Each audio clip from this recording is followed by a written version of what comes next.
որովհետև հաշմանդամություն ունեցող անձանց իրավունքների մասին օրենքը հստակ սահմանում է տիմերի լիազորությունները։ Այսինքն այստեղ գուցե մենք քաղաքապետարանի գործընկերների հետ քննարկենք, այստեղ ես կարծում եմ, որ գուցե ավականու որոշման կամ քաղաքապետի որոշման այս ենթաօրենսդրական կամ համայնքի մակարդակում որոշումների կայացման խնդիր կա, որովհետև մեծամասամբ ես կարծում եմ, որ խնդիրը չիմացությունն է շատ հաճախ, այսինքն տնտեսվարողները ոչ թե մեծ ծախսերի բերումով կամ դիտավորությամբ չեն ապահովում այդ մատչելիությունը, այլ պարզապես իրենց հետ ճիշտ կոմունիկացիայի, այդ թվում երբեմն այո, պարտադրանքի լեզվով խոսելու կարիք կա, եւ ես կարծում եմ, որ մենք միայն մասնավոր նաեւ համակարգի սեկտորի հետ համագործակցելով կարող ենք ունենալ դրական արդյունք Երևանում։ Շնորհակալ եմ։ Շնորհակալություն, վստահաբար կարող ենք իհարկե կոմունիկացիայով որոշ չափ խնդիր լուծել, բայց ես երթիմի մասին խոսելիս նաև սանկցիան նկատի ունեի, պարտադրանքի հատվածը, որը որ նույնպես կարևոր է, որպեսզի այդ գործը գլուխ բերենք, այսպես ասած, մեծ մասշտաբով։ Շնորհակալություն, խնդրեմ պարոն Դանելյան։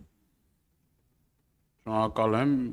մի քանի հարցեր ունեմ, պարոն Ավինյան, ձեզ։ Առաջին հարցս վերաբերվում է կարմիր գծերին։ Տեսեք, տասնապատիկ թանկացավ կարմիր գծերի գինը, բայց օրինակ ես, որ վճարում եմ, էլի նույն խնդրին բախվում եմ, տեղ չի լինում կանգնելու։ Կարծեմ հիմնավորում այն էր, որ խցանումների հետ կապված, բայց այդ խնդիրը չի լուծում եւ այն մարդիկ իմ նման հազարավոր մարդիկ այդ գումարը վճարում են, էլի կանգնելու տեղ չկա։ Այս առումով կցանկանամ ձեր գնահատականը լսել։ Հաջորդ հարցս ես անցած տարի էլ այդ խնդիրը բարձրացրեցի թափառող կենդանիների վերաբերյալ կացարանների հետ կապված, այս ուղղությամբ ինչ աշխատանք են տարվում, որովհետև հարյուրավոր նամակներ եմ ստանում, որ այս խնդիրը չի լուծվում եւ այս առումով շոշափելի արդյունքներ կարծեք թե չեն գրանցվում, որովհետև դեպքերը շատանում են։ Իմ երրորդ հարցը ձեր հարցի շարունակությունն է, մենք էլ որ հանդիպումներ ենք ունենում մեր հայրենակիցների հետ, կոյուղագծերի հետ կապված բավականին լուրջ խնդիրներ կա, վերջերս ես նաև Էրեբունի օդակայանի հարակից թաղամասում էի եւ էլի այդ խնդիրը կար, բավականին լուրջ մարշվածություն կա, ես գիտեմ, որ տարիների ընթացքում այդ խնդիրները կուտակվել, դեռևս խորհրդային ժամանակահատվածից այդ կոյուղագծերը չեն փոխվել, բավականին լուրջ ֆինանսական միջոցներ է պահանջում եւ ես կարծում եմ, որ այս առումով կառավարությունը պետք է գումարներ հատկացվի, որովհետեւ այդ մարդիկի վիճակի չեն այդ խնդիրները լուծել, բյուջեն էլ քիչ է հասկանալի, Երևան քաղաքի բոլոր հարցերը չեն կարող այդ գումարի մեջ տեղավորվել, հասկանալի է այդ ամեն ինչը, բայց մենք պետք է այդ մարդկանց լուծումներ առաջարկենք, թե ոնց ենք, որովհետև այդ վթարներից հետո բավականին լուրջ խնդիրներ առաջանում, հիգիենայի հետ կապված տարբեր խնդիր, չեմ ուզում երկար սրա մասին պարզաբանեմ ասեմ եւ օգտվելով առիթից եւ երրորդ հարցս եմ ուզում տալ, որովհետեւ այդ հարցերը կարեւոր են, բարձրացնում են, ես էլ պետք է այս առումով նաեւ բարձրացնեմ այս խնդիրը եւ ձեր պատասխաններն ակնկալեմ Նուբարաշենի աղբավայրի հետ կապված Քիչ առաջ ես ՏԿ նախարարին այդ հարցը տվեցի, գիտեմ, որ պլանում կա նախատեսված է, որ վերամշակման, բայց կոնկրետ հստակ ժամանակացույց կա, թե երբ է դա լինելու, եւ արդյոք այս հարցն նորից էլի ուզում եմ ուղղել, որովհետեւ ՏԿ նախարարին դա այդ վերամշակման նախատեսված աղբի վերամշակման գործարան որ կլինի հրդեհների հետ կապված կամ այդ հոտի այդ ամեն ինչի մեր քաղաքացիները դուրս այդ խնդիրները ի վերջո լուծվելու է թե ժամանակին նաև ինձ փորձագետները փոխանցեցին որ կար այդ գազի հետ կապված այդ ճապոնական ինչ որ կայաններ 7 հեկտարի վրա եղել եւ չգիտեմ այդ դրա արդյունավետության հետ կապված շնորհակալ եմ նախ անդրադառնամ կոյուղիների հարցին Ուզում եմ արձանագրել, որ 2025 թվականին Հայաստանի Հանրապետության կառավարությունը Երևանի քաղաքապետարանին մասնավորապես կոյուղների հիմնանորոգման վերանորոգման համար այո գումար հատկացրել է եւ մենք ահռելի ծավալի աշխատանք ենք իրականացրել։ Նախկինում Երևանի քաղաքապետարանը ինքն էր այս ֆինանսական միջոցները հատկացնում, բայց գործընկերները քննարկումների արդյունքում համաձայնել են որոշ չափով գումար հատկացնել եւ իրականում այս process-ը շարունակական է։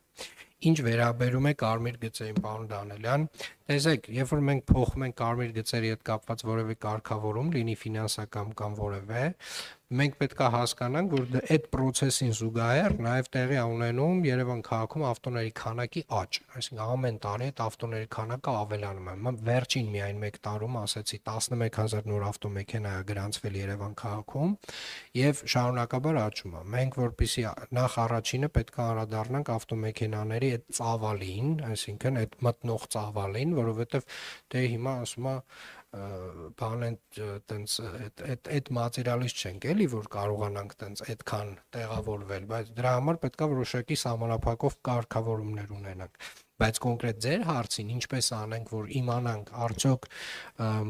ես որ գնամ այս հատվածում կարմիր գիծ կգտնեմ թե ոչ, հիմա հավելված ենք մենք մշակում,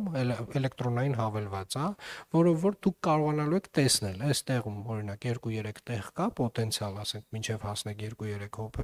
րոպե հետո, թե չկա։ Այսինքն այդ ինֆորմացիան մենք արդեն իսկ քարտեզագրում ենք եւ հավելվածով էլեկտրոնային հեռախոսային հավելվածով դուք տեսնելու եք այս հատվածում կա թե չկա։ Ինչ վերաբերում է շների կացարաններին, ամենամեծ կացարանի մրցույթը, շինարարության մրցույթը արդեն իսկ կամ ընթացքի մեջ է կամ նույնիսկ կայացել է, ունենք ֆինանսական միջոցներ, որը որ այս կացարանը պետք է կառուցենք, շատ երկար փորձաքննություններ անցանք, որովհետև երևի առաջին մեծ կացարանն էր, բայց անցանք վերջնականապես եւ մրցույթի փուլում ենք արդեն շինարարության կացարանի։ Այս տարի վստահորեն կարող ենք ունենալ պայմանագիրը, չեմ կարծում կհասցնենք ամբողջությամբ ավարտել, բայց հաջորդ տարի հաստատ կավարտենք, էլի շատ բարդ աշխատանք չի։ Աղբավայրի խնդիրը պարոն Դանելյան, որպեսզի հասկանանք, 75 տարվա խնդիր է։ 75 տարվա։ Այսինքն մենք իհարկե, այո, ոնց ֆիքսում ենք, որ դա մեր կարևորագույն խնդիրներից մեկն է, եւ 75 տարվա խնդիրը, այո, մի տարում չի լուծվելու, բայց մենք ունենք երկու զուգահեռ process համար 1։ Մենք իրականացնում ենք մասնավոր գործընկերների ստացված հայտերով մրցույթ, որը տեղի ունենալու 2 փուլով։ Շուտով առաջին փուլի մասին հայտարարելու ենք։ Այս պայն ոնց որ թե 4 խոշոր ընկերություն հետաքրքրված են նվազագույնը։ Առաջին փուլով ընկերությունները տալու են կոնցեպտուալ, թե ինչ են առաջարկում որպես լուծում, օրինակի համար նոր վերամշակման կայարանը իրենք ինչպես են պատկերացնում։ Երևանի քաղաքապետարանը զտելու է այդ առաջարկվող լուծումներից ամենա իր համար ընդունելի տարբերակը եւ դնելու է արդեն երկրորդ փուլի։ Սա process-ներից մեկն է, այսինքն այդտեղ պոտենցիալ կարող ունենանք հաղթող, բայց որpիսի հանկարծ մի հնարավորությամբ չսահմանափակվենք, մենք պարոն Խուդացյանենց հետ եւ պարոն Խուդացյանենց առաջնորդությամբ գնում ենք նաեւ մեր միջազգային ֆինանսական գործընկերների հետ խնդրի լուծման ճանապարհով, ովքեր ունեն լուծման Հայաստանի Հանրապետության համար ընդհանուր պատկերով առաջարկություն, ուղղակի այդտեղ մեր միակ մտավախությունը եւ վստահ եմ պարոն Խուդացյանենց միակ մտավախությունը ժամանակայինն է, այսինքն թե ինչքան էֆեկտիվ ժամանակի մեջ մենք կկարողանանք այդ երկրորդ ճանապարհով գնալ։ Հիմա այս երկու ճանապարհներից մի օր երբ որ նստենք իրար հետ քննարկելու, արդեն կորոշենք, էլի որ ճանապարհով ավելի էֆեկտիվ գնալը եւ գնալու ենք այն ճանապարհով, որը որ մեզ տալու է լավագույն լուծումները ամենասեղմ ժամկետներում, որովհետեւ այս հրդեհների եւ մնացածի վտանգները իրականում ավելացել են։ Արձագանք մեկ պարոն Դանելյան։ Այո։ Եվս երկու հարց ունեմ, այլի առաջինը վերաբերվում է ուրեմն նկուղներին, այսինքն նապաստարաներին, քաղաքապետարանը այս ընթացքում աշխատանքներ տարվել է, որովհետև սա անվտանգային բավականին լուրջ նշանակություն ունի եւ ես բազմաթիվ անգամ այդ խնդիրները բարձրաձայնել եմ եւ ուզում եմ կոնկրետ թվերով իմանալ արդյոք այդ ուղղությամբ աշխատանք արվում է թե ոչ եւ երկրորդ հարցս էլ վերաբերվում է նույն էլի այդ խցանումներին, բայց հարցս հետեւյալն է. էստակադաններ, նոր որոշակի ճանապարհներ նախատեսվում է թե ոչ, օրինակ նորքից իջնող, եթե չեմ սխալվում, ժամանակին ինչ որ տենց մի պրոյեկտ ես լսել էի, որ որոշակի քննարկման փուլում է, չգիտեմ ճիշտ եմ հիշում թե չէ, այդ ուղղությամբ որոշակի քայլեր արվում են, թե ոչ, որովհետև մենք պետք է ես հասկանում եմ, որ մեքենաների թիվը ավելանում է եւ այլ, բայց լուծումներն էլ պետք է գտնվի։ Շնորհակալ եմ, պարոն Դանելյան։ Իրականում մենք ունեցել ենք մի քանի նախագիծ, օրինակ Կրկեսի մոտի էստակադայի եւ անցման հայրենիք կինոթատրոնի մոտի անցման եւ էստակադայի նախագծեր, որոնցից կտրականապես հրաժարվել ենք մի պարզ պատճառով, որ կարևորագույն քաղաքի համար հանգույցներում 3-4 տարով մենք իրականացնելու ենք շինարարական աշխատանքներ եւ երբ որ նայում ենք պոտենցիալ արդյունքները, թե ինչ կստանանք դրա վերջում, մոտավորապես ստանալու ենք նույն իրավիճակը, ինչ որ հիմա ունենք, որովհետեւ ավտոմեքենաների քանակը ավելանալու էր։ Այսինքն ու նաեւ հաշվի առնենք, որ այդ կարևոր հանգույցները քաղաքային միջավայրի կարևոր հատված են։ Այդ էստակադաներով մենք ամբողջական այդ քաղաքային միջավայրը դարձնում ենք տենց մոտավորապես մայրուղիային միջավայր։ Օրինակ բարեկամության հանգույցի էստակադան, այո, շատ օգնում է ավտոտրանսպորտի տեսանկյունից, բայց ամբողջ այդ մարդկային եւ հետիոտնային միջավայրը կարելի ասել այդտեղ քիչը աղավաղվել է, եթե թույլ տաք այդ գնահատականը տամ, բայց օրինակի համար մենք ունենք Իսակով Արշակունյաց միացնող ճանապարհը, որի մրցույթը կայացել է, նաև շինարարության մրցույթն է կայացել, Մերձիգը իրականացնում է այդտեղ փոխհատուցումներն է տալիս, մի քանի հատ դատական գործ ունենք, բայց բավականին արագ է process-ը առաջ գնում, եւ մենք ամենայն հավանականությամբ նույնիսկ տենց եթե չասեմ այս տարի, հաջորդ տարեսկզբին ինտենսիվ շինարարական աշխատանք ենք տեսնելու Իսակովը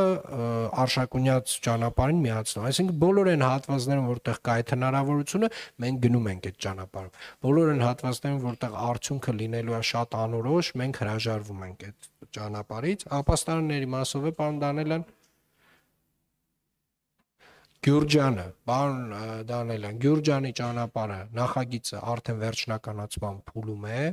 եւ հաջորդիվ, որպեսզի հասկանանք, նորքից մենք նոր Մարաշով իջնելու ենք ուղիղ, հասնենք Միասնիկյան պողոտա, հաջորդ փուլով էստակադայի խնդիրը պետք է լուծենք ավելի ներքև Գազանանոցի հատվածից ավելի ներքև էստակադան լինելու է բան չհասած են մեր Սարալանջի կամուրջ չհասած հատվածում, այդ հատվածում է լինելու, բայց առաջին փուլով գնում ենք դեռ ճանապարհի կառուցման ճանապարհով։ Ապաստարանների հարցը 2022 թվականի վերջին մենք ամբողջ քաղաքով մեկ իրականացրել ենք գույքագրում մեր եղած ապաստարանների, որոնք որ նորմատիվով կարող են որպես ապաստարան ծառայել, բոլոր դրանք մաքրել ենք, բոլոր նրանք, որոնք որ նկուղ են, բայց ապաստարան չեն կարող ծառայել, այդ շենքերի բնակչությանը տեղեկացվում է, թե իրենց ապաստարանը մոտակա որն է, որը լինում է դպրոցը, մանկապարտեզը կամ համապատասխան մեկ այլ վայր, որը որ ունի այդ նորմատիվային հնարավորությունը։ Շնորհակալություն, էլի հարցեր։ Պարոն Ավինյան, մի կարճ կուզենայի անդրադառնալ, թե տրանսպորտի բարեփոխման ոլորտում ազգային ժողովի կողմից ընդունված այն օրենքը, որը առանց տոմսի ուղևորներին վարչական պատասխանատվության է ենթարկում, ինչ ա տվել, եթե ունենք վիճակագրություն, ինչ ա տվել այդ նախագիծը հարցի լուծման առումով։ Ավտոբուսների մասին էր, չէ՞, խոսք տրանսպորտային։ Պարոն Ղալումյան տվել է տենց մոտավորապես մեր այդ մասով եկամուտների 20% աճ, այսինքն ահռելի թվերի տարբերություն է տվել եւ իրականում ուղղակի այնց անվճար երթևեկող քաղաքացիների, հանգիստ անվճար երթևեկող քաղաքացիների էական նվազում ունենք։ Հիմա օրինակ երբ որ այդ տուգանքները իրականացնում ենք, շատ այնց կարելի ասել, այնց կետային ենք աշխատում նաեւ, որ հասկանում ենք կոնկրետ որ գծերի վրա կան կրկնվող դեպքեր։ Այդտեղ ուզում եմ իմանալ, որ ազգային ժողովի մեր գործընկերների նաեւ շնորհիվ ընդունված օրենքով մեր եկամուտների մի ահռելի մաս հիմա գալիս է քաղաքին։ Շնորհակալություն, պարոն Ավինյան, հարգելի գործընկերներ, շարունակենք մարզպետներին լսել, այժմ կներկայացնի Սյունիքի մարզպետ Ռոբերտ Ղուկասյանը, խնդրեմ, պարոն Ղուկասյան։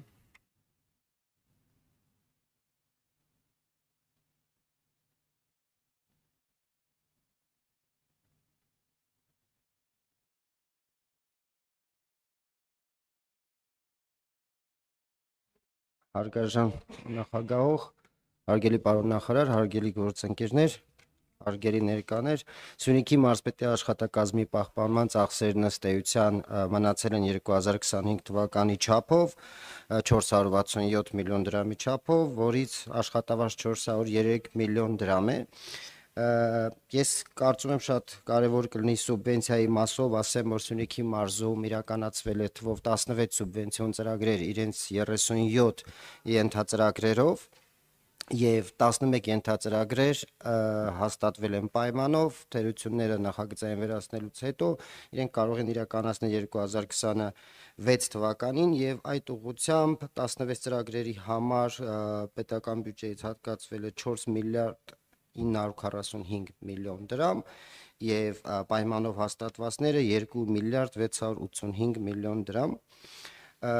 Մնացած բնականաբար եթե հարցեր կլինեն կպատասխանեն Տիկին Բաթոյանի զուտ հարցին ի պատասխան հիմա կարող եմ ասել, որ ենթադրում եմ, որ ձեր նշած թաղամասը դա Տաթև համայնքի սվարած բնակավայրին է վերաբերվում, որը իրականացվում է Թուֆենքյան հիմնադրամի կողմից, այո, շատ ճիշտ է, կառուցվում են 20 տներ, որոնցից 10-ն ավարտված է այս պահին, եւս 10-ը պետք է ավարտվեն 2026 թվականի համար, այն նախատեսված է Ղարաբաղից բռնի տեղահանված ընտանիքներին տեղակայելու համար, բնականաբար ընթացքում նաեւ կառավարությունը ենթակառուցվածքային իր աջակցությունները կիրականացնի, բայց միևնույն ժամանակ ուզում եմ ասել, որ նոր թաղամասերի իմաստով Սյունիքում մենք ունենք տարբեր ծրագրեր, օրինակ ներքին Խնձորեսկում համայնքական հիմնադրամը 6 տներ է կառուցել առանձին որպես թաղամաս, ինչպես նաև համայնքի միջազգային գործընկերների կառավարության տարբեր ծրագրերով տները կառուցվել են Շուռնուխում, Որոտանում, Բարձրավանում, ներքին Խնձորեսկում, Գորիս քաղաքում նաև Քաջարանում եւ Մեղրիում կան նախագծեր, որ պետք է կառուցվեն, բայց ամենակարևորը այս իմաստով կարծում եմ դա 16 միլիոնների ծրագիրն է,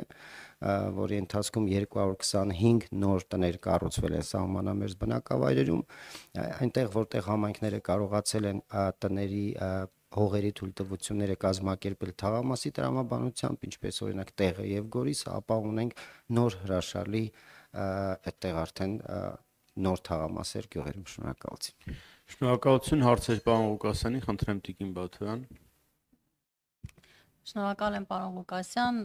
դրան հետևաբար հաջորդ հարցս կհաջորդի, որովհետև շատ կարևոր է նաև կառավարության մեր գործընկերներն են նշում, որ կարևոր է համադրել ոչ միայն բնակարանային ապահովման ծրագիր ունենալ, այլ դրանք համադրել զբաղվածության ծրագրերի հետ։ Այս մասով ուզում եմ հասկանալ ինչ միջոցառումներ են իրականացվում Արցախից բռնի տեղահանված մեր հայրենակիցների համար իրենց զբաղվածությունը աշխատանքը ապահովելու համար, արդյոք տեղյակ եք իրենք ընդգրկված են տարբեր ուրեմն ծրագրերում թե ոչ զբաղվածության եւ նրանցից որքանն է որ դեռևս խնդիր ունեն, սա մեկ հարց եւ երկրորդ հարցս կապված է նպաստի նոր համակարգի հետ, որը պիլոտային իրականացվում է Սյունիքում եւ Կոտայքում։ Ես ուզում եմ իմանալ, արդյոք ունեք արձագանքներ բնակիչներից, կան արդյոք խնդիրներ բարձրաձայնված եւ արդյոք այդ պիլոտին տեղյակ եք, ներգրաված եք, թե դեռևս այնտեղ միայն այսպես նախարարությունն է աշխատում։ Այս իմաստով, եթե ինֆորմացիա ունեք, խնդրեմ տրամադրել։ Շնորհակալ եմ։ Ես եմ շնորհակալ։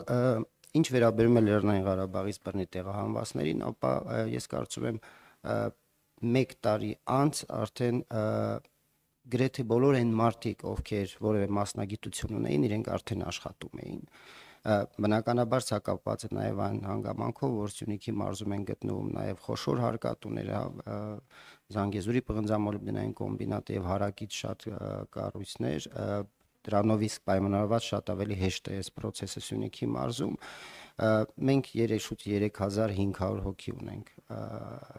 կամ 1016 ընտանիքներ կան Սյունիքի մարզում, Բոլոր այն դեպքերում, որտեղ հնարավոր է եղել տեղակայել թե պետական եւ թե մասնավոր բոլոր հաստատություններում դա իրականացվել է, բնականաբար կան ընտանիքներ, ովքեր աշխատանքի հետ կապված ունեն խնդիրներ, բայց մենք այդ հարցը լուծում ենք այն ձևաչափով, որ պետք է համապատասխանեն մասնագիտական մոտեցում պետք է ցույց տանք, կան անհատ ձեռնարկատերեր, շատերին մենք օգնել ենք, որպեսզի իրանք նոր ածներ ստեղծեն, նոր արտադրությամբ զբաղվեն, բայց հիմնականում մենք Սյունիքում այդպիսի խնդիր, որ Լեռնային Ղարաբաղցիների ունեն, այսինքն ներքին ինտեգրման հետ կապված ի սկզբանե էլ չի եղել, որովհետև գիտեք, որ թե մշակույթով, թե ամեն ինչով շատ ավելի սերտ է եղել Լեռնային Ղարաբաղը Սյունիքի հետ։ Ինչ վերաբերվում է նոր ներդրմանը նախարարության սոցիալական ոլորտի կան իհարկե քաղաքացիների կողմից, բայց դրանք դժգոհություններ, բայց դրանք հիմա դեռ վաղ է ամփոփենք, հիմնականում բնականաբար դժգոհում են կարգերի հետ կապված, բայց գոնե մինչ այս պահի ինձ ծանոթ բոլոր դեպքերում իրականում ժամանակին սխալ է եղել, կեղծ են եղել շատ հաճախ տրված տվյալները, բայց հիմա որպես այդպիսին դժգոհություն օբյեկտիվ չեմ ստացել ես եմ շնորհակալ։ Շնորհակալություն, ելի հարցեր, խնդրեմ Տիկին Ղազարյան։ Պարոն Ղուկասյան, շնորհակալ եմ կատարած աշխատանքի համար։ Մենք համագործակցում ենք։ Ես